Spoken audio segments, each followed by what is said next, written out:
grasya sa Panginoong Jesucristo, o gagugma sa Diyos, o kapalagusa sa Espiritu Santo, manaan kaninyo. Manasag kaninyo. Mga Isun, maghinuso kita sa mga sala, anuman kita sa pagsaulog sa Santos na Misa.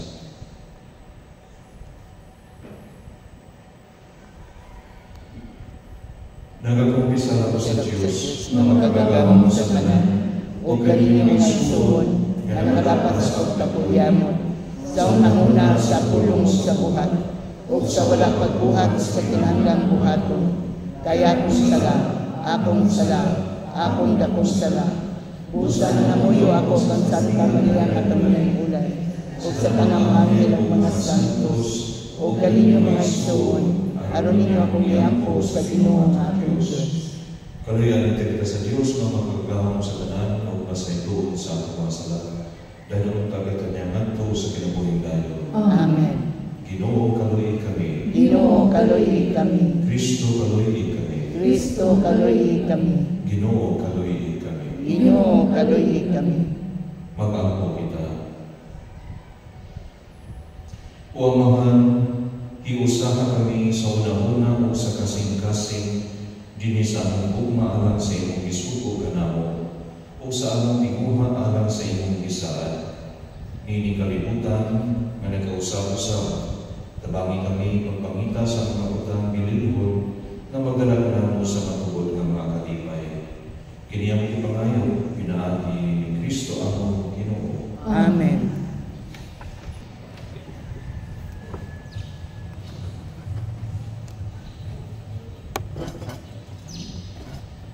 Iyan sa unang sulat ni San Pablo, kanto sa taga-Korinto. Si Kristo wala mapadala kanako, ayon ako mabunyan, kundi ayon magsangyaw sa maayong balita. Dili ginamit ang mga pulong ng Espiritu Santo, ayon hindi mawag ang ako sa kamatayon ni Kristo dito sa krus. Kaya ang mensahe may tungkol sa kamatayon ni Kristo dito sa krus, binuang alam ni Adto wala aliwas, apan kanatong iluwas, nahulikinig sa Diyos. Ang kasulatan ng Ingon, himuon kong kawak ang kahibalo sa mga maalam, at isalikway mo ang kaalam sa mga kakinaalmanan. Usa naman niya kapuslanan sa mga maalam o sa mga kakinaalmanan, o sa mabatid sa lantuli ni kalibutan. Ipakita sa Diyos na walay kapuslanan ang kaalam ni kalibutan. Kaya mao'y pagbuod sa Diyos sa iyang pagkakaalaman, na walay tao nga makailang kaniya, pinaagi sa iyang kaugalingon kinaalman. Apan ibutan sa Diyos ang pagluwas niya tumutuo, pinaagi sa ilang imong binuang nga mensahe nga amang iwala. Ang mga Hudyo na kinahanglan ng mga milagro ay nagtutuo sila, kung ang mga Grego nangita ng kaalam. Apan alam kanamo, nagsangyaw kami ng Kristo nga pinansang sa krus, kung ibigin sa hira, wala kalimuti sa mga Hudyo, o ilang binuang sa mga dili-Hudyo. Apan alam ni atong gitawag sa Diyos, Hudyo siya o dili, si Kristo mao ang gahom o ang kaalam sa Diyos. Kaya ang iisip nila nga binuang sa Diyos, mas maalamon pa kaysa kinaalman sa tao. Ug ang ilang iisip ng kahuyang sa Diyos, mas likod pa kaysa puso sa tao. Ang pulong sa Ginoo. Salamat sa Diyos. Puno ang luta sa kaayo sa Ginoo. Puno ang luta sa kayo sa Ginoo. Pagnukso kamo sa kalipay, kamo mga matao diha sa Ginoo. Ang pagkahigitan sa mabuutan ang may kayo. Pasalamati ang Ginoo diha sa alta, sa lira, gamad na pulo kang pultas, awita ang iyang kadailanan. sa Ginoo. Kay matarong ang pulong sa Ginoo, kung agyanan niya mga buhat kasaligan. May umaong siya sa kaamayan o katao. Puno ang yuta sa kaayo sa Ginoo. Puno ang yuta sa kaayo sa Ginoo. Gikawang sa Ginoo ang mga laraw sa kanasulan.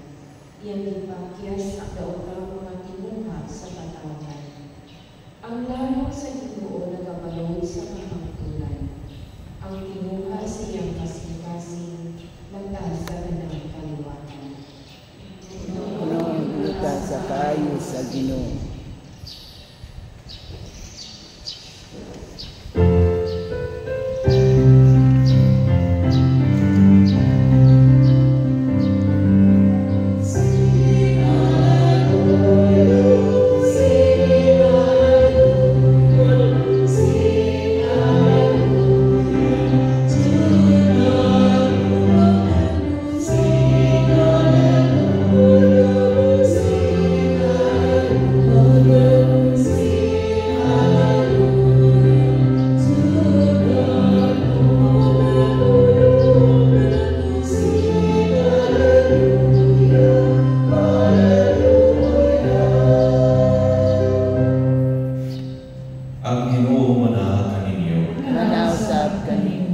Pagbasa gikan sa Santos nga Ebanghelyo sumala ni San Mateo. Himayaw ikaw, Ginoo. Si Jesus gisukilo ni isang bigay ngadto sa iya mga tinubhan. Niadtong adlaw ang kagad gingharian sa langit may sama sa 10 ka dalaga nga nagdala sa ilang mga suga ug naglakaw aron pagsugat sa pamanunon. Danghag ang 5 kanila ug maalamon ang laing 5. Ang mga danghag nagdala sa ilang mga suga apan wala sila magdala pagdalagana nga idudugang samtang ang mga alamon nagdala mga sulanan nga punog lana uban sa ilang mga suga. Ang pamanunon nalangan pagabot, busa, nagduka o nakatulog ang mga dalaga. Tungang gabi, nagato sa dihang milanaw ang usa kasinggit. Ani ana ang pamanunon, dali ka mo og sugata siya. Nagmata ang mga dalaga o gianda nila ang ilang mga suga. Unya ang mga danghag mingon sa mga maalamon, bahidi kami jutay sa inyong lana, kay hapit na mga palong ang akong mga suga. Apan ang mga maalamon nito ba? Ayaw, kay dili lang kaiko ang lana alang kaninyo o kanamo. Lagat hinoon ka mo sa tindahan o palit ka mo inyong magamit. Busa ang mga danghag na dalaga milakaw aron pagpalit o lana. O sa wala na sila dito, miabot ang pamanunon. Ang 5 kadalaga nga nakapangandam mikuyo kaniya pagsulod ngadto sa kumira sa kasal o gisirhan ang pultahan. Unya miabot ang ubang mga dalaga nga misangkit sila, Sir, pasulod na kami. Apan ang pamanunon ikubag, wala ako kanila kaninyo. O gitapos ni Jesus ang sambingay sa Panginoon, busa pagtukaw kamo, kay wala kamo mahimalo sa adlaw o sa tangla. Ang Ebanghelyo sa Ginoo. Gaygon ikaw, Kristo. Adunay naningon, no degree of worldly darkness can extinguish the glow of a soul's inner light. Nas ato ka magkisunan, walay kalibutan mong kangit-ngit nga kapapalon sa kahayag na naa sa kinahilanman bahin sa katag sa tao. May soul sa Ebanghelyo na ito karon from the Gospel of St. Matthew. Nadumog na ito, si Jesus magsaysay o sangbingay ay tungod sa 10 ka mga dalaga nga nagpaabot sa pamanunon sa kasal. 5 ini mga dalaga maalamon, wise, ug ang mga laing lima, mga daghan, mga foolish virgins. Ang mga dalaga na oy hulagway natong mga tao, kay sambingay man kini, there are representations sa mga personalities and images sa sambingay o sa parable. Ang mga dalaga na oy hulagway natong mga tao, samtang ang pamanunon na oy hulagway sa Ginoo na moabot sa takna na wala ibaloy. Ang mga maalamon nagdalawag igong gidaganon sa lana para sa ilang mga sugat. Sa laing bahin ang mga danghan, the foolish ones, nagpasagad lang. Nagpasagad lang. They were lazy. They were complacent. Ugolay dalang lana na indudugang. So sa dihang iabot ang pamananon sa laong kagabion, ang mga danghan, akurat, nagkapuliki sila gawing kagtugang kalana. Uwan ng andam. Samtang ang mga maalamon, o itagpo o gisulod sa kumbira. Sila mawang nakakaon sa selebrasyon, nakauban ang pamananon. Nag-isaysayan ka na sa pag-abot sa mga naunahing danghan. Isakit sila, Sir, masulod na kami. Apa na pamananon ito ba kanila? Wala ako makaila kaninyo. May suot inipuntungan, no? Bukat kayo siya na pagalandungan nato, pagalandungan. Unsa kaya ang pag-ibon kung hindi kamatay nato? Musa ka sa langit, nada sa garhaan sa paraiso. O muhangyo nga pasundon sa langit. Kunya manunggan nato ang Ginoo moingon, wala pa ako magagawa kaninyo. Kinsa man ako, wala ko magagawa kaninyo. So ikayo, sakita siguro lang. Sakita din siguro. May suot ilamit ni Jesus kini maong sambingay aron gasigon ta na mamandang yun. Mo kini ang core, the point of the gospel. The central message, mamandang, pagpangandang. Mamandang kita adlaw-adlaw. Alang sa pag-abot sa Ginoo, na wala na ito ibaluin kung kano sa mo, sama sa kamatayan. Para dili ka makadungog o kulong na wala man ko makailangan ninyo. I will not know you. Many brothers and sisters, kung saon man nato nga mahimong handam sa kanunay, kinahanglan na ano na kay dala-dala nga igong lana alang sa atong mga sugat.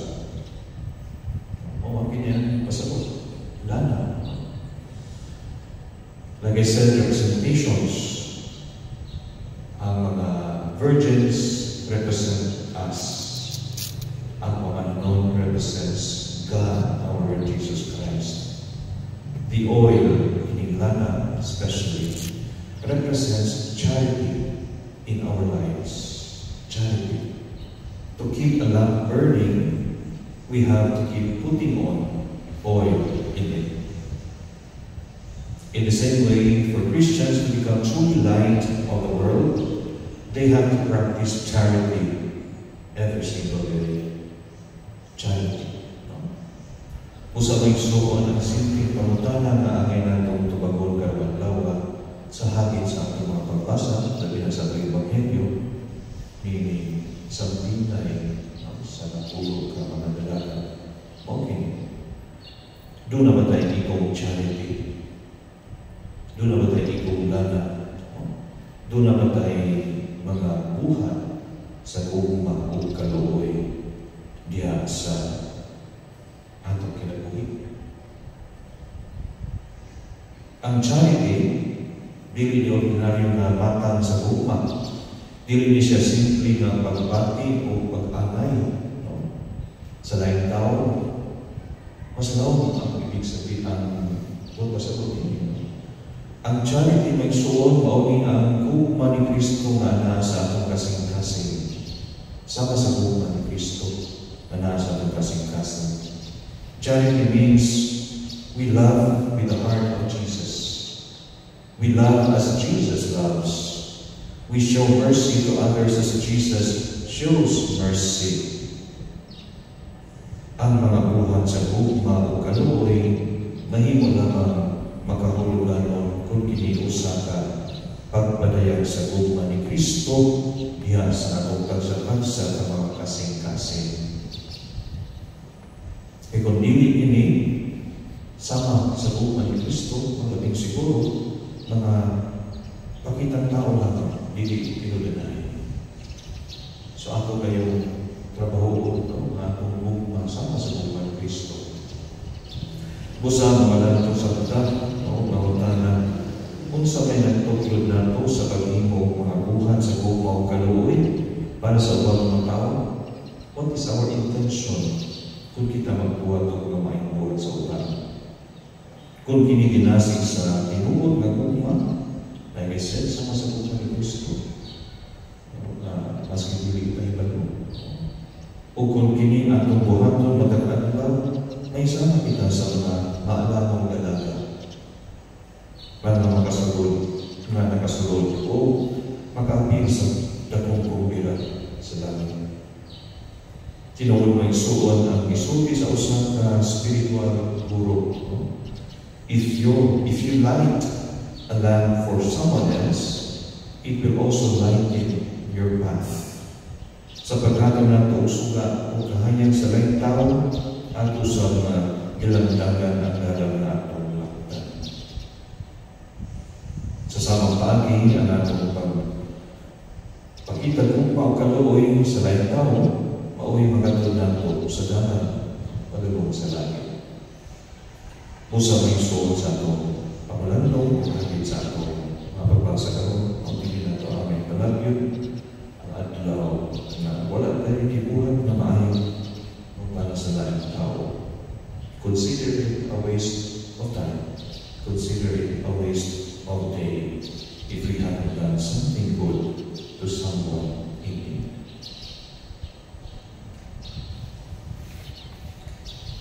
Manilupitan ka na.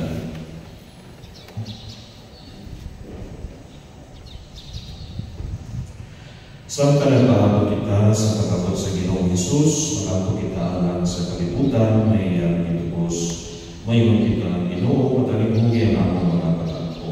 Ginoo, patalinghugi ang among mga pag-ampo. Kaang simbahan, ubasa sa mga himailihan sa kapalangunan, o padayon o panunundog sa katawan sa Diyos, mahitungod sa kinabuhi tulungan. Pag-ampo kita sa Ginoo. Ginoo, patalinghugi ang among mga pag-ampo. Nga ang mga kabatanunan, magpapili malaugon o walasigon sa pagkinabuhi diya sa ilang mga pagkakot sa pagkabot sa ilang mga bili sa kinabuhi. Pag-ampo kita sa Ginoo. Ginoo, patalinghugi ang among mga pag-ampo. Nga sila makawa ang paglaog o nasamdan sa pagkinabuhi, hindi magpapili sa ilang kapaitan, hinuon madasig o mula o nihapon Kristo, kami saan nga mag-aawag nato sa kanunay. Pag-ampo kita sa Ginoo. Ginoo, patalinghugi ang among mga pag-ampo. Nga ang mga masakiton o mga himalation, malaong musulog ang Kristo, uban ang hinusulong pagsani. Mag-ampo kita sa Ginoo. Ginoo, patalinghugi ang among mga pag-ampo. Nga imo ang isipon ng tapos o mapuslan ng anak kanamo, nga ang lanong tiyupiyo mamuot, mabayaw na hanto sa altar sa mga santos. Pag-ampo kita sa Ginoo. Ginoo, patalinghugi ang among mga pag-ampo. Nga sila nga nangamatay niya ni Kristo, makauban sa Ginoo dito sa kinhalian, hangtod sa kakangkulan. Pag-ampo kita sa Ginoo. Ginoo, patalinghugi ang among mga pag-ampo. Ang mga nitubod ang mga pangamuyo nga nga gipadangan namo. Kini among gipangayo pinaagi ni Kristo among Ginoo. Amen.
Mga isunod pamanto kumorong ako yung sakripisyo doon sa Diyos na mahal magagagamong sa tanan. Doon ang sa inyo sa pilipitan sa inyong akam, alam sa patay pagmamaya sa yaman, para sa mga kasalanan sa tibok niya santos na siman. O Ginoo nga manuloyon, ang hingpit nga sakripisyo ni Yesu Kristo, o'y naghimo kanamo nga katawhan sa Diyos. Diha sa inyong ugma, ihatag ang kalinaw kahit usa, nganhi sa imong simbahan. Kini ang gipangayo pinaagi ni Kristo among Ginoo. Amen. Ang Ginoo manahan kaninyo. Manasab kanimo. Ibayaw ang mga kasing-kasing. Amo nang gibayaw ngadto sa Ginoo. Magpasalamat kita sa Ginoo atong Dios. Angay ug matarong. Santos nga mga Diyos na tunay ug makabagahon sa tanan, angay ug matarong kayo nga magpasalamat kami kanimo kanunay ug sa tanan dapit. Bisan tuod wala nimo kinahanglanan ang among paglain, apan ang maong tinguhan namo sa pagpasalamat kanimo mao imong gasa. Ang among nga pagpasalamat wala magdugang sa imong kahalandon. Nagpatubo hinuon namo diha sa imong ugma pinaagi ni Kristo ang Ginoo. Ug usa walan sa mga kasing-kasing nga puno sa ugma.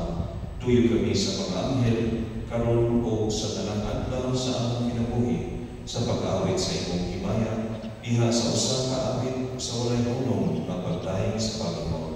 Santos, Santos, Santos nga Ginoo, Diyos sa kagahuman, puno ang langit ug yuta sa imong himaya, husana sa kaitasan. Kay ko nang nagaanhi sa ngalan sa Ginoo, husana sa kaitasan. Santos kay ikaw, Ginoo, ang tukuran sa tanang santos. Ipadala mong Espiritu o Santos na limang gasa, ang mahimo kinyalan na mo nga gawas o dugo ni Yesu Kristo ang Ginoo. Sa pagpasakit sa iyang kaulingon, mikuha siya upan, mipasalamat kanimo, mipikas o mihatag din ngadto sa iyang pinunaan o mingon. Dawat kini ninyo ang tanalukan, kay kini mao ang gawas, na itugyan ala kaninyo.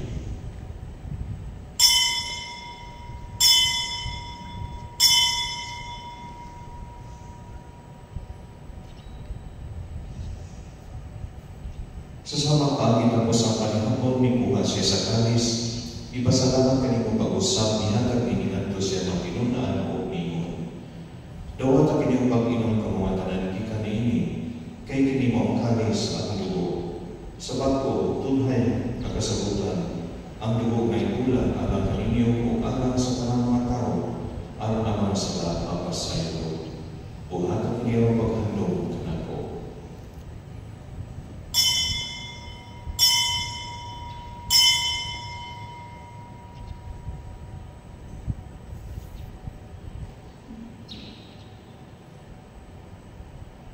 Kini ang misteryo sa pagtuo. Si Kristo namatay, si Kristo nabanhaw, si Kristo mubalik nganhi. Ang paghandog sa kamatayan ng pagkabanhaw ni Yesu Kristo, nagahatag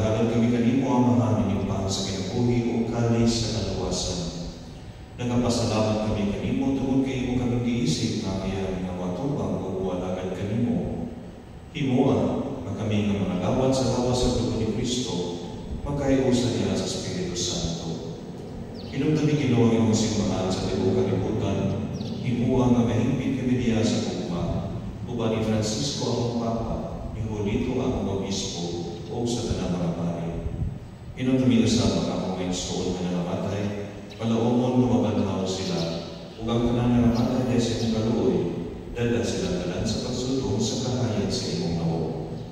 Kaluoy ikaning tanan, himua kaming angyan nga makaambit sa kinabuhing tunay, uban ni Maria ina nga ulay sa Dios, uban sa mga apostoles, ug sa tanan ng mga santos nga nagatuman sa imong kabubuton, latas sa katuigan. Uban kanila may kamatay ng iba may kaway himayaan, pinaagi ni Yesu Kristo, imong kanan. Pinaagi kaniya uban kaniya diha kaniya dihatag na kanimo makabagahong gamahan diha sa kaiusan sa Espiritu Santo ang tanan ng buong himaya hangtod sa kahaturan. Amen. Gituduan ka ni Jesus sa pagtawag sa Diyos ug ang pamamahan o usap ang lakas kita sa Panginoon. Amaan namong nga naa sa langit, pagdaigon ang imong ngalan, umabot ka namo ang imong gingharian, matuman ang imong pagbuot dinhi sa yuta mayingon sa langit. Ang kalano namo sa matag adlaw, ihatag ka namo karong adlaw, ug pasayloa kami sa among mga sala. Mayingon nga nagapasaylo kami sa mga nakasala kanamo, ug dili mo kami tugyan sa mga panulay. Hinunua luwasa kami sa tanang daotan. Mangayo kami kanimo Ginoo nga imo kaming luwason sa tanang daotan. Hatagi kami sa kalinaw nining panahona aron tinabangan sa imong kaluoy, mga kay kami kanunay sa sala o mahilayon sa tanang kasamo, samtang nagabaabot kami nga malahumon sa pagbalik ni Yesu Kristo among mananubos. Kay imo man ang gingharian, ang gahom ug ang himaya, hangtod sa kahangturan. Ginoong Yesu Kristo, naging ka sa imong mga apostoles, ang kalinaw ibilin ko kaninyo, ang akong kalinaw ihatag ko kaninyo. Ayaw tanawa ang mga salat ng hindi pagsalig sa imong simbahan, o sibo sa imong kabubuton, at kami sa imong kalinaw o kahiusan, ikaw ang aguhi o hari hangtod sa kahangturan. Amen. Ang kalinaw sa Ginoo sa kanunay, manaag kaninyo. Manaw sab kanimo. Ipakita ka kami so, His beauty.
Kini mga kordero sa Diyos, minawagtan sa mga sala sa kalibutan, bulahan ang kapit alang sa panihapon sa Ginoo. Ginoo, dili ako angay nga mokalawat kanimo apan ipamulong lamang ug mamayo ako.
Mag-aako kita.